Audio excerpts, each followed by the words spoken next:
Welcome to the Royal Family Real Estate Podcast, where none of us are shy about giving our opinions.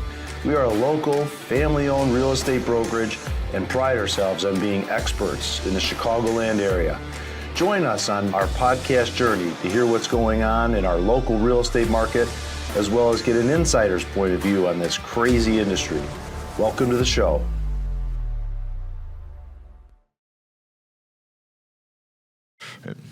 Hey, what's going on, friends? Jason here with the Royal Family Real Estate Podcast. I am a licensed real estate broker here in Illinois in the Chicagoland area, and I serve here at Royal Family Real Estate, one of the top brokerages in the northwest suburbs. Today, I'm going to be sitting down here with Royal to be able to talk about preparing your house for the market. My friends, we're sitting here at the beginning of March right now, going into a very hot spring, my friends. We need more homes, and we want to talk today about what it's like to be able to prepare your home for the market. It's more than just a for sale sign. It's doing work up front to be able to make sure you get the most money possible. So keep watching. Royal, what's going on, man? All good. Today 42 degrees. Felt nice crisp walk into the studio here, and tomorrow maybe hitting 60. Yeah. Next weekend in the 60s. I don't know if you looked ahead with the weather, but we're at the doorstep of spring. You know what that means, right?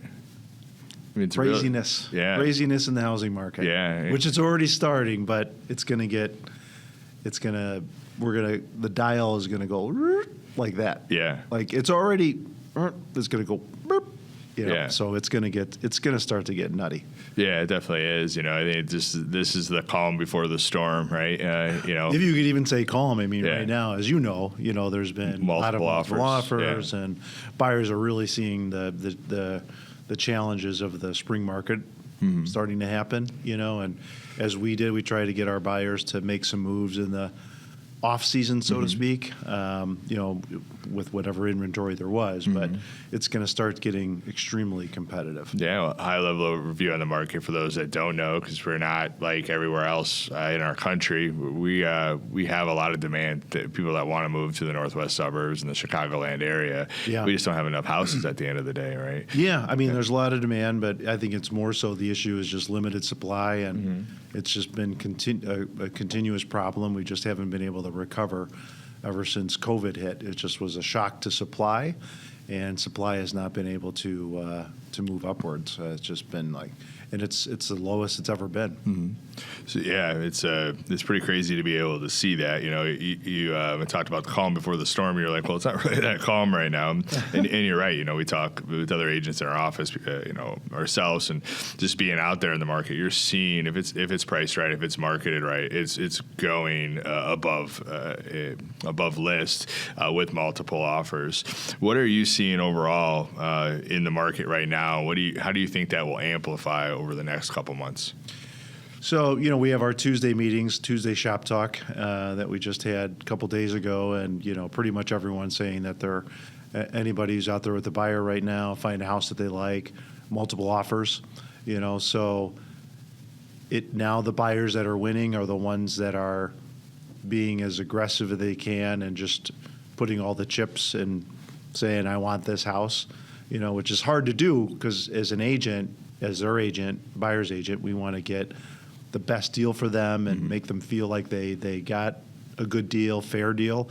But it's hard getting a fair deal on the buyer side right now. It's just, that's just not logical with some of these prices with the way they're going. But it's just the nature of very low supply and high demand, and the person that's going to win out is the person that says that they want this home the most, and that is evident in their offer in terms of price or some of the goodies that they put in there. And that's why it's important to work with a good broker that has those tools that, every broker has the tools. It's just the knowledge base of utilizing those tools and recommendations, and then letting your client know beforehand, hey, this is what we can do. Which of these things would you like to do in order to try to, and then see if they are willing to do that. And that's up to them. But we give them the options, and then they make the decision. Yeah, it's you're spot on with that. To me, it's as a realtor, I'm going to be going into year 9 being in business. I've seen a really thriving market over the last 5-6 years. You got to have moves to win. You gotta understand the leverage points in the contract and outside the contract that are going to be able to help hurt your buyer's offer above everybody else's. Yeah. To your point, the buyer might not be able to do that, or maybe not want to be able to do that, but to be able to understand how to put your offer up front and to have, to me, the relationship with that listing agent too is really, really important to be able to help get the buyers locked in this market. Yeah, I was just going to say, yeah, exactly. I mean, there's a lot of different elements to it. It's not just showing the house and having the tools. It's, almost the starting point of making sure the buyer fully understands the stage that they're in, what it's going to take to win, and the tools that we have, and going over those tools so they're prepared and they just don't hear on offer night what the tools are. That's why we do the buyer consult, right? Yeah. We paint a picture of what it's going to be like for them so that they know. I didn't mean to interrupt you. You're right. And then having the relationships with brokers so that they know that, if there's 5 agents that have offers in, that they can trust that we're the one that's going to bring it to the finish line. And, what we say we're willing to do, we're able to do. And then having, on the lender piece, making sure that they're well qualified and they know all the monthly payments, and that the other agent knows that we're bringing in a lender that's going to get it to the finish line, and that we have a knowledge base to give advice on, don't worry about this crack in the concrete. That's typical, So really, there is now the client's as knowledgeable as they can be going into this, and then we can give advice on pricing and what we think it'll take to win. Yeah, amen. And back to the relationship piece with that listing agent. We sell a lot on the list side as well, and you see somebody just submit an offer and not call us, not put in that effort to be able to try to put their buyer's deal up front. To me, many times they just email the offer. They don't get what that call does to be able to get to hear another human on the other side fighting for their client when we get to go through those offers and we get to present them to our sellers. Right. It's a big deal to know that, hey, this person cares. They have done everything that they needed to be able to do. They called, they communicated to me. Right. Not enough agents do that, which is okay. That sets us apart. But for sure. And a couple things. One, they just email the offer. They don't say anything, and that's much larger percentage of brokers than you'd think. Mm-hmm. What if it goes to spam?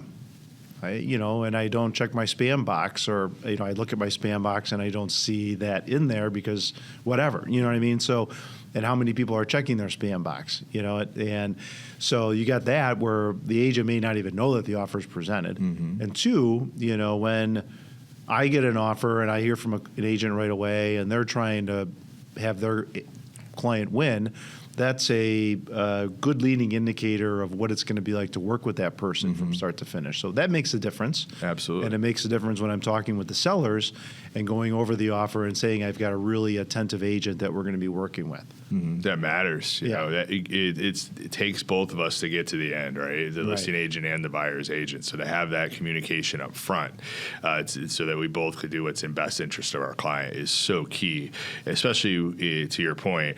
Many agents don't do that. They just submit the offer and that's it. Well, how is that going to be like if there's a home inspection issue? How is that going to be like if there's other things that need to be done to be able to help get it through? Communication is key, and it's really, really important. Yeah, and I think it's indicative of how they communicate with us is how they're probably communicating with their client or their buyer. So have they really prepared their buyer the way that their offer is stating that? Or do they just send it to the buyer and the buyer just clicked a bunch of buttons and that was it? Yep, you're so right.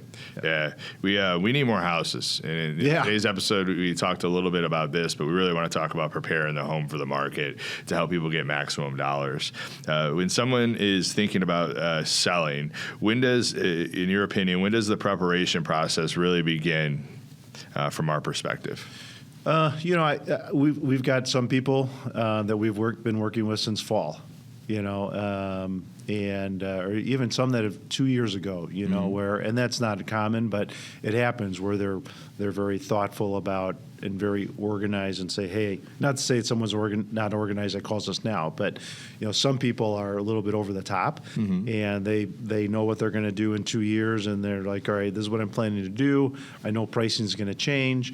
but should I make this major improvement now? And there's a handful of people that we're working with since fall, and we sat down with them, went over strategy. This is what we think it'll be in spring. We don't know, but here's our thought process, and here's some things that you can kind of put on your to-do list. Here's some contractors to get it ready for sale. And then you have the people that called last, like 2 weeks ago, or someone that's calling today that says, I'm ready to put my house on the market. Can we talk about that? When's the best time, et cetera? So if we're meeting with someone today, plenty of time. We're still not at peak. And, we've got another, it's February 26th now. We've got another month and a half until we really hit peak. And then you've got Easter in early April, so you never want to list right before a holiday, so it's either the week before that or the week after. So that's a strategy we're putting together for. The week before is spring break too, which I also think is a little bit of a week. That could be hit or miss, for sure. And then and you see buyer peak typically in April. Now, where Easter hits typically is where you see peaking. So, it's probably going to peak in the middle of April. And that's when you're going to have the most amount of buyers out there and the most amount of multiple offers and things just kind of getting wild. And then as you get into the end of May, you start to see buyer demand really start to pull back. It's still going to be good, but it's going to start its annual trend of going down, and then more listings coming on than buyers, and then that's where things start to level off. Yeah. So I think your question was, what's the best time, or when does preparation really begin? And to me, it's variables, right? It's what you're saying. People that call us 2 years ago, maybe it's a senior that is going to be making a big life change, whether it's downsizing or moving into some type of senior care place, and they've been in their house for 40 years. Maybe you should call us a year or so beforehand, because there might be a lot of work that you need to be able to do in that time, decluttering, etc. Because you've been in your house for so long, right? But in many cases, like you said, fall is a great time to be able to reach out to us and to do it in a non-stressful way. You could have the vendors out one by one, whether it's painting, whether it's having some handyman work done, whether it's maybe updating a bathroom because you're going to get your return on your investment, or the flooring, et cetera. You have that time to be able to do it. When people are calling us now, we definitely could go quick. I think that's one of the value adds that we bring to the table is we got a guy for everything. Yeah. So if you need a painter, we got you. You need a flooring company, we're going to say Dairy Carpet because it's a family-owned business that's fair, that gives you great service, right? Yeah. We have a cleaning company that is able to support and help you. So you don't have to Google these things. You don't have to do all that. We have the team of people that we work with as power partners to help get your home on the market as quick as possible to meet your goals, right? Right, and we don't get any compensation from using them, but the idea is that any contractor that we as a company recommend or the agents recommend, the idea is that have someone that's really good at what they do. They're going to do what they say they're going to do, and if they make a mistake, they're going to fix it. Yep. And that their pricing is, at least fair. Not the lowest price all the time. Sometimes some of the people that I recommend are generally the highest price, but I'm going to tell the client that, hey, they're probably going to be a little bit up there on price, but they do an outstanding job. And I'd rather recommend that than someone's low price and hit or miss whether they're going to do a good job, because that's going to reflect on us. For sure. And we want to make sure we only they can call whoever they want, but we can give them people that we recommend and that we know are going to do the job right or fix it and do it to our standards. Yeah, I like how we hold our power partners accountable. We don't make anything off of them. That's not the goal. The goal is, we have somebody that we could trust, that could do the job well, that could do it right, that could be fair with our clients. And what I like about us with Royal Family Real Estate is just the database of connections that we have and how we review people that we work with. So if somebody doesn't do a good job, they're not staying on our database, and we're not going to continue to give them business, right? Yeah. Plug for our CRM. Yeah, plug for the CRM. Yeah, there you go. Our CRM, we've got a referral hub in there with all the clients, and it's an internal rating system, so we know who's good, who's been referred, and That's a Royal Hartwig vision right there coming to life. Oh yeah, every day I'm in that thing, just all giddy. Yeah, and it's the small things, folks. It's the small things with him. It's actually a big thing, but details matter. It's Details a very matter. big thing from a cost perspective too. But anyways, another good thing about our referral partners is that we have some leverage because we give them business to get the job done quicker than they might ordinarily if someone just called them off the street, or like we've got some leverage there to be like, hey, can you get this done in the next week? We got to get moving with this. Yeah. And I think another important point is that some people don't want to do work, and that's okay. We can do very surface level recommendations that doesn't cost them anything. And you've got some people that are like, yeah, I'm willing to put whatever money you think will get me a return. Yep. And everywhere in between that. We're always going to give people advice on like what is going to get them their return on their investment. Very rarely are we going to go in there and say, redo your whole kitchen. Like if you're selling it right now, the ROI might not be there for you. Yeah. There's variables there, but most of the time that's the case. Oh yeah. And many times they're like, I'm going to redo the, kitchen cabinets or countertops. It's like, well, it's going to be a lot of money. It's going to be a lot of work. Are you going to get a permit and all these things? And so we can go and strategically say, okay, these are the things that are going to get you the most return. So let's focus on that. You can do whatever you want, but here's the things I'd recommend because, it's going to be a lot easier and you're not going to see the return if you do some of these bigger items, and it could open up a can of worms. Yeah. So there's a repeatable checklist that we go through on the things that could get you as a homeowner your return on your investment. What are some of those improvements? So you've got easy things such as, someone that's been in a house forever and maybe it's very updated, but they have the original brass doorknobs and hinges, or some of the light fixtures. So that's an easy thing you can easily change to brushed nickel.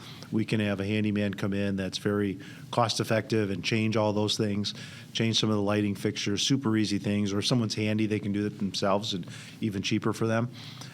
So those are some real easy items to do. And then you've got, of course, maybe painting cabinets. And we've got great people that do that, of course, or maybe some flooring. And paint and flooring typically get the most return.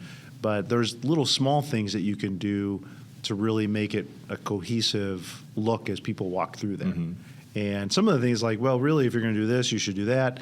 And then we put together what we think the cost is going to be for those items, and then they can make the decision, and then we can help coordinate people to give them quotes. Yeah, that piece of it is really like step 2 of our market analysis. We're going like, if you sold the house just like this, probably going to get this in this market. But if you did these things and you put this much money into it, you're probably going to get somewhere in this estimated return, which to me I think is one of our value adds. Yeah. Like we know what things cost because we guide our clients through that process on a regular basis. We're getting quotes all the time, and we're all talking with each other because we meet very often from a company standpoint to really see what's going on, people we recommend, and improvements, and how the market's going. Yep.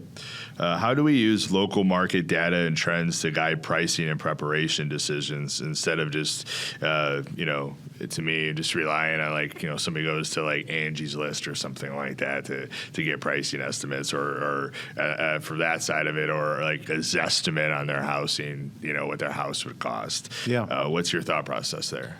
Well, I mean, it always depends on the time of year that you're in. And, we have at every office meeting, we'll really do a dive into analytics on what pricing is happening, showings per listing, where inventory's at, and then we'll talk about experiences that agents are having. So, like, if you look at the market we're in now, we had an agent that had an open house, had 44 people come in, had tons of offers, sold way over list. So when we're putting a house that's on the market in that area, we know that there's a certain level of demand that any of the comps are showing this, but we know that it's going to be bumped up to this, so we can bring that into the presentation when we're meeting with the seller, when we're giving advice. So we've got lots of internal tools that we use. Insider information, right? Because we do a lot of our business in a hyper-local area, not all of it, but a lot of it, and because we're a collaborative group of agents, right? Yeah. We're all our standalone agents with Royal Family Real Estate, but we work very much collaboratively and like a team, right? Yeah. Which is a huge value add for the people we serve. That's an important thing. As one of the things I look at as the owner is that I try to bring on people that are a similar type of mindset. We don't necessarily need everyone to be a top producer, but we want everyone that's has career, is looking at real estate as their career and wants to be in a collaborative environment, but yet have their own book of business. And I think that really works well when we're all trying to help each other out, and help our which in turn helps our clients out. Yeah, it's a game changer. I started my career with Royal Family Real Estate. I had to leave to go check out what the other places look like, right? The bigger box places, won't say their names. And to me, I came back because you don't take just any agent. There's thousands upon thousands of agents. Many of them don't even sell homes or very, very much homes.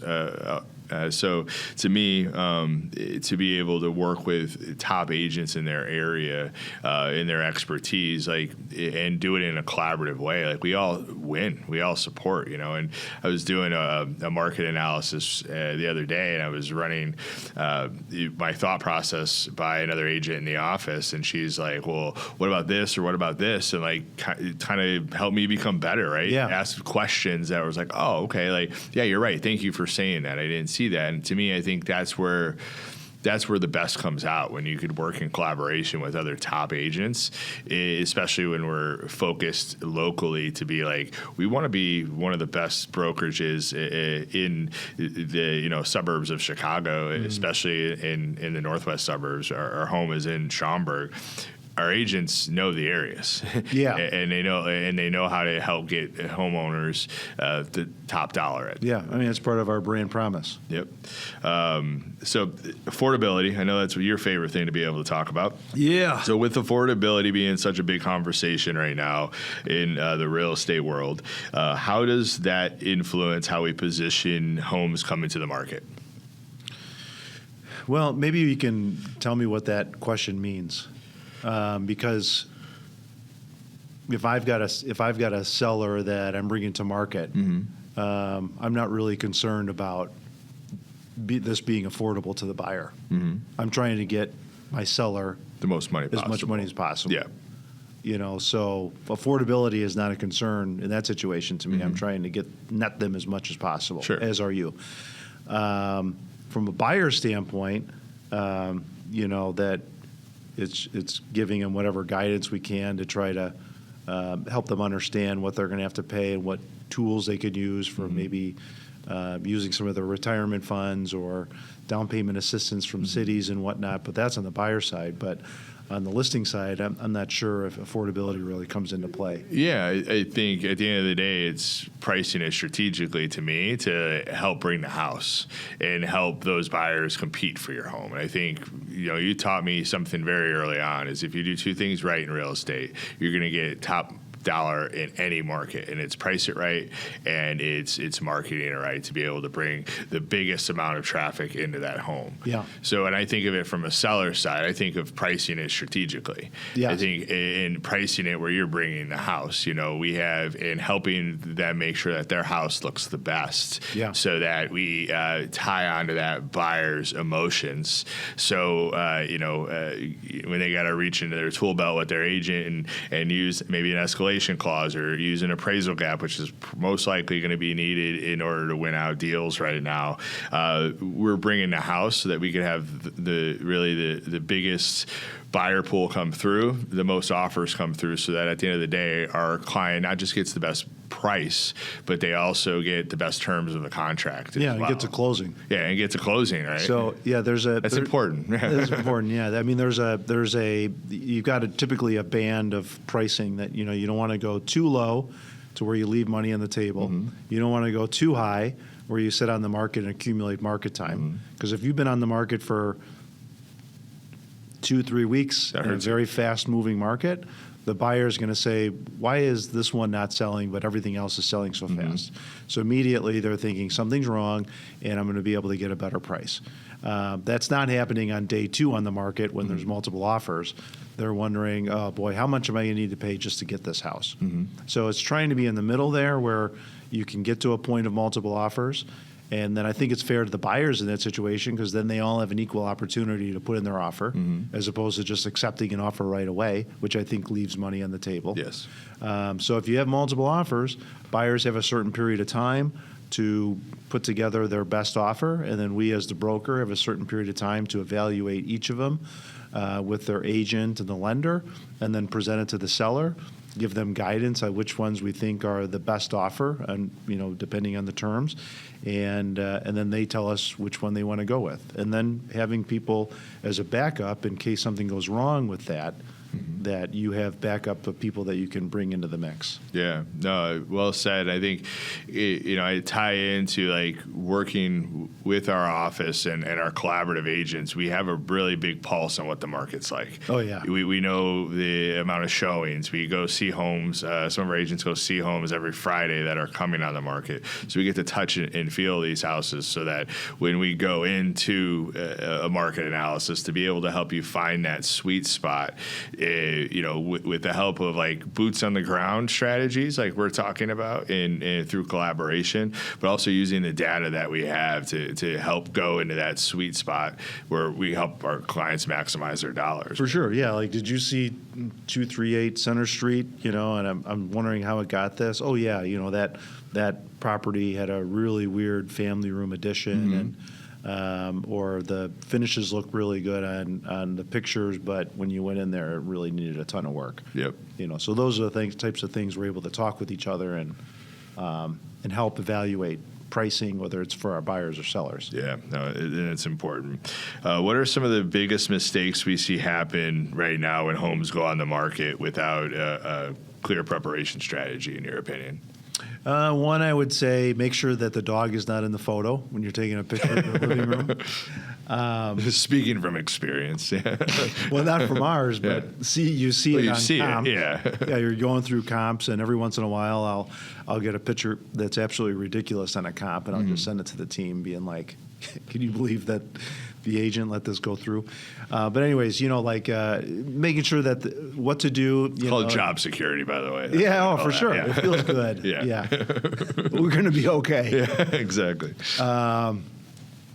So, making sure that the house is prepared for sale, which is a really basic thing. But a lot of agents, I feel, just give a market analysis to the client and then put it on the market. That's their value, is giving pricing advice and then putting it on the MLS. That's not our value at our company. No. But that's good for us, that we provide those extra things and sit down with them and go over the whole process and everything we do and outlay a strategy for what to do to bring it to market. But, let's say if you're buying a car, which I think is a really good example because most people can relate to buying a car. You buy a car, and whether it's got 5,000 miles, 20,000 miles, 100,000 miles, when you sit in that car and it's detailed, it gives you a sense of how this house or how this car was taken care of. Yep. It's been well maintained. It feels like it's in really good condition. Right? Yep. Even though maybe it was a mess yesterday, and today it's been fully detailed where it looks like every little crevice is clean. Compare that to the exact same car the day before that maybe a person goes into. There's dirt all over the place. There's a ton of dust on the dashboard. There's door handle comes off when you open it. Yeah. There's a French fry, that you see in between the seats. All the things that all of our cars probably have before they get detailed. That's a different experience, and that's a different feeling that you get towards how much am I willing to pay for this. Yep. Yeah. So that's the type of advice that we bring, and not to say everyone has to do something, because some people it's like, hey, I don't want to have I don't have any money to get it detailed. I don't want to do that. I just want to get a buyer, be done, and I'm okay with taking less money. Fine. But we've given them the options. For sure. That's plenty of times where people just don't have the capacity or money or time, and that's fine. Then we just show them that, okay, well, this is the number that we're going to get, and we'll do everything we can to get as much as possible. And if you don't want to do those things to get it to here, no problem. Yeah, we'll still sell it for you. At the end of the day, it comes back to price it right, market it right, and you're going to be able to sell a home in this market. Yeah. I think, cost is definitely sometimes a factor. But I look at like one of our cleaning ladies that helps us get the houses ready. She's very fair. She's not totally. breaking the bank. If you call, go Google a cleaning place, it's going to be 3-4 times as much in comparison. Maybe not 4 times as much, but 3 times as much to be able to have your house cleaned. Where we trusted people that we know that do a really good job to keep more money in your pocket. Well, there's that, and there's also a lot of things that by using our person that we know, they know how we want it ready for market. So valuable. Right? So make sure all the baseboards are clean. Make sure all the windowsills are clean. Make sure this is the top of the water heater, et cetera, et cetera. So the idea is that they know how we want this property to be market ready, as opposed to a cleaner that's just coming in and vacuuming and doing a very surface level, but not really showing that attention to detail that we want a buyer to feel as they walk through the house. Yeah, no, it's important. If let's talk about our process a little bit. If we mapped out our process from the first walk through to launch day, what are the major stages that we guide our clients through? So first thing is, let's say we get a call that someone wants to sell their house. With us, the idea is, okay, great. Let's set up a time for me to come take a look at the house. They have to do this in 2 parts. The first, so we can see the house, take some notes, get some information from you, send you a spreadsheet with some information. You could fill that out. Otherwise, I'll just collect it on the day of when we do the walkthrough. And then do the walkthrough and take pictures. They're not for market. They're only for me, or for you when you do your walkthrough. The idea is that we want to collect as much information as possible when we're there at that walkthrough. And then after the walkthrough, we set up another time to sit down with them after we've had a time to put the whole presentation together, put our strategy together for what we're going to do to get this house ready for market, or advice that we're going to give, develop accurate pricing as opposed to just winging it on the first time we're there. Even though we know markets well, you really have to see the house, digest it, and then do your comparison online of all the different upgrades, models, square footage, and then put a very strong, cohesive presentation together to present to them. Absolutely. So, and in that walkthrough too, the idea is that I'm looking around, and is there anything in the ceiling that maybe shows some water damage, or have they ever had water in the basement, or are there any cracks that I'm going to see that are, okay, this might be a foundation issue, or that's just settling, and maybe it's been 20 years since they painted, and it's just naturally settling, or is it a sideways crack that where maybe there's some foundation issues, and try to get ahead of some things, or at least give them advice, and then have people in if they want. But again, that goes back to putting the whole strategy together on that second meeting, which is typically about an hour and a half. And we're going everything very thoroughly, so when they walk away with that, they've got a really strong understanding of what the process is and how to approach it to get as much money as possible. Yeah, I think the way we do it in 2 steps, just because we know the market and we might have an idea what that house goes through. To us, one of the reasons why our median sales price, our median days on the market last year was at 6 days, and our sales price, 102. Yeah, 102. What is it? List price versus sales price is at 102%. Yeah. Is so because, on average, our homes sell for 2% more. The MLS average is about 99%. So it's because we put in that work, and we think details matter. So we know the market, we know the pulse of the market, we know the speed of the market, but it doesn't mean we're not tearing apart and looking at the comparables and being able to really help give our clients the best option to be able to get the most money for the home. So that second time out, we're going over how we market the house. We're going over the comparables and what we think the house could go for. That include the closed comps, the under contract comps, and also our active competition if we were to go live today. Then we give them the closing costs too, which is a big key for people. I know a lot of brokers don't actually do that. No, and to me, I think then you know the full picture. Then you get to know, like, okay, these are the next steps that I need to take, or maybe I need to ask more questions, or maybe I'm ready to go now. But you know roughly how much equity you're going to have. You're going to know what your closing costs are. Mm-hmm. You're going to understand, the difference between and how commissions are reworked now. If you haven't sold a house within the last few years, you might not have known that. So we're going to give you everything that you need to know to be able to set you up for success when that time is right to put the sign in the yard. Yeah. Yeah. Go over the different options, give them recommendations, and ultimately they're the ones that control which direction we go. But we give them a whole set of opinions and options and things to do and recommendations, and then they tell us how they want to implement them. Yep, amen. So last question, we'll wrap this up. For homeowners thinking about selling this spring, what should be happening right now before the listing season really ramps up, besides giving us a call? What should home sellers be? What should they be doing now to get their house ready for the market? High-level overview. We've talked about a lot. Obviously, talk with a licensed realtor, but is there anything that they could do before we come out to start getting that ready if they know that they want to list it this spring? In my opinion, it's have us out there, and I don't want to sound salesy, but It goes quicker. that's the most important part, right? It goes quicker. You don't have to guess. You don't know what you don't know, right? So it's not going to cost us anything. It's not like when we're out there, we're going to then send them a bill for being out there, or have to take their credit card before before we come out. So it's completely complimentary, and then we can give some guidance and strategy and set up something at some point to really go into detail.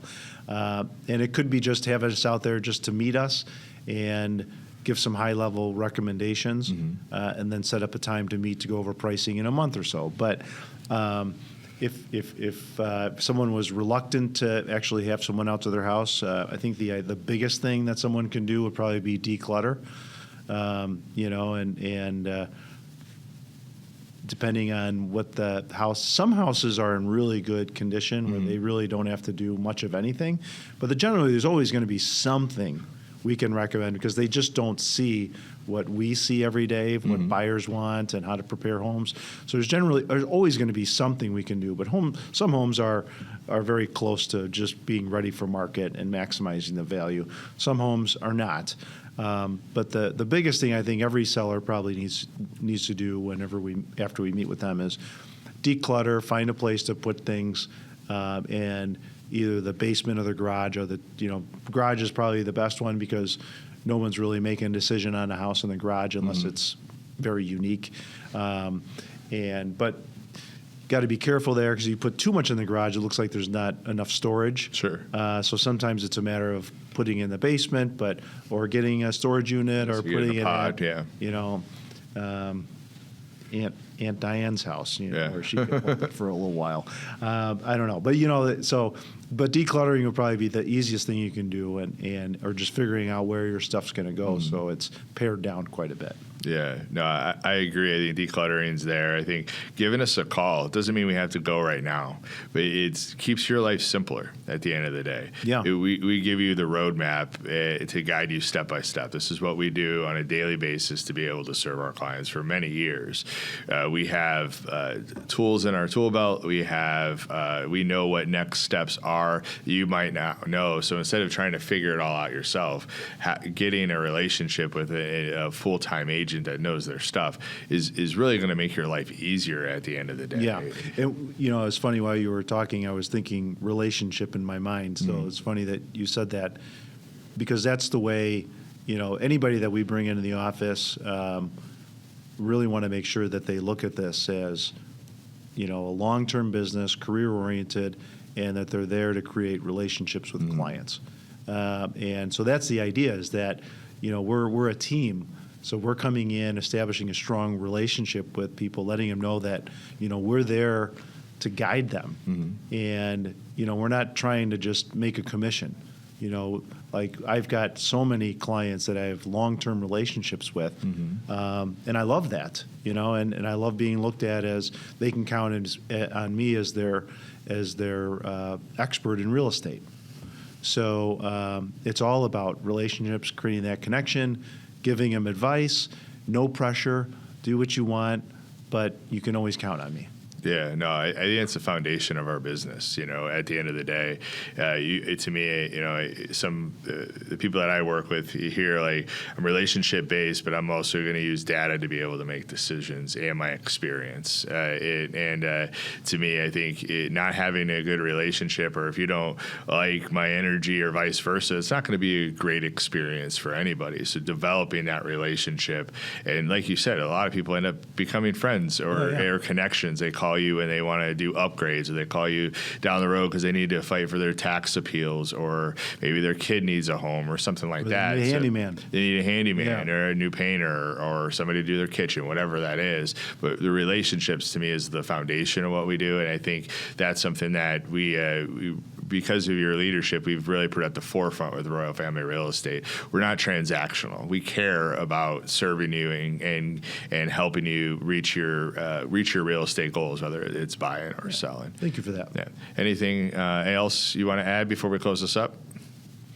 We've covered a lot. I know that we talked earlier pre-game about affordability. I don't know if you want to touch on that at all. Yeah, let's leave that for another show. We talked a little bit about it here from a micro level. I think what we want to talk about is going to be a huge value add, and I think people should just keep watching the Royal Family Real Estate Podcast to see when that one comes out, because I think you have some insightful ideas that could help if people would listen. I have ideas. That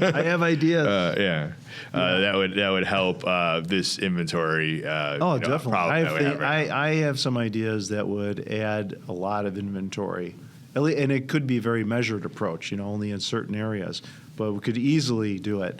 I see the future. The next show. Okay. The next show. Maybe we'll do that one inside the office instead of here at Love Local Studio too. We'll spice it up a little bit for everybody. So awesome, man. Well, my friends, if you're looking to be able to sell your home and you want to get top dollar for it, think of us at Royal Family Real Estate. We really care about what we do and who we serve, and we don't want to leave any cards on the table by not giving you our expertise. We know our stuff. We work collaboratively as agents, and we want to be the best in our industry, and we put in the work to be able to do that so that we could serve our local community members the best way possible. So if you're looking to sell, hit us up. We would love the opportunity to come out to your house, go through the walkthrough, and start developing that relationship and how we could support you. If you're looking to buy as well, or along with that too, we could help you there too. We care about our clients. We have moves and experience to be able to help you get homes in any market or sell your home in any market for top dollar.